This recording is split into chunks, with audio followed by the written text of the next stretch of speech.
మండలంలోని పలు జగనన్న కాలనీలను హౌసింగ్ శాఖ ఈ మోహన్ రావు సందర్శించి ఇళ్ల నిర్మాణ పనుల పురోగతిని పరిశీలించారు. అధికారులతో కలిసి నిర్మాణ నాణ్యత, మౌలిక వసతులపై సమీక్ష నిర్వహించారు.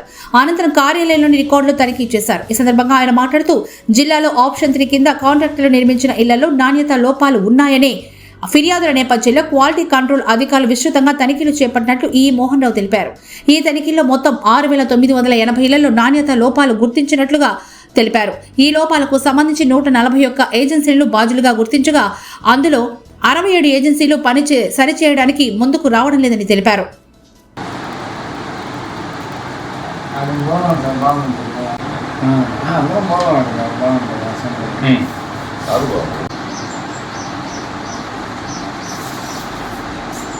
జిల్లాలో ముఖ్యంగా ఏంటంటే ఆప్షన్ 3 కాంట్రాక్టర్స్ చేసిన దాన్ని చాలామంది ప్రజాప్రతినిధులందరూ క్వాలిటీ బాగాలేదని అభియోగం చేయడం జరిగింది.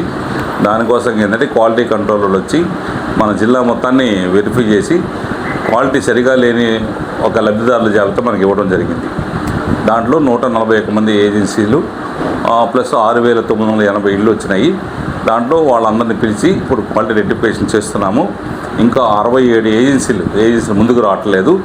ఆ 67 ఏజెన్సీలందరికీ నోటీసులు ఇచ్చి ఇప్పుడు వాళ్ళ మీద పోలీస్ స్టేషన్లో కేసులు పెట్టి వాళ్ళ దగ్గర అమౌంట్ రికవరీ, వాళ్ళు కానీ క్వాలిటీ రెక్టిఫికేషన్ చేసి ఇల్లు కానీ కట్టకపోతే వాళ్ళ దగ్గర రికవరీ చేసే అవకాశం కూడా ఉంది.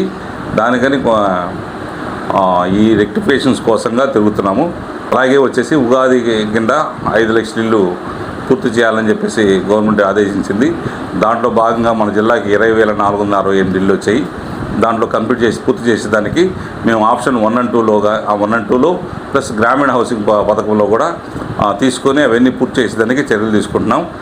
ఎటువంటి పరిస్థితుల్లో ఉగాది టార్గెట్ అన్ని కంప్లీట్ చేస్తాం. 2.0 కింద గ్రామీణ ప్రాంతాల్లో ఆవాస్ హౌసెస్ కింద 60,000 ఇళ్ళు మనం సర్వే చేయడం జరిగింది. అవి ఈ నెల 13వ తేదీ వరకు మనకి టైం ఇచ్చున్నారు. ఈ టైం లోపల వెరిఫికేషన్ అయిపోతే అవి కూడా మన జిల్లాకు వచ్చే అవకాశం ఉంది.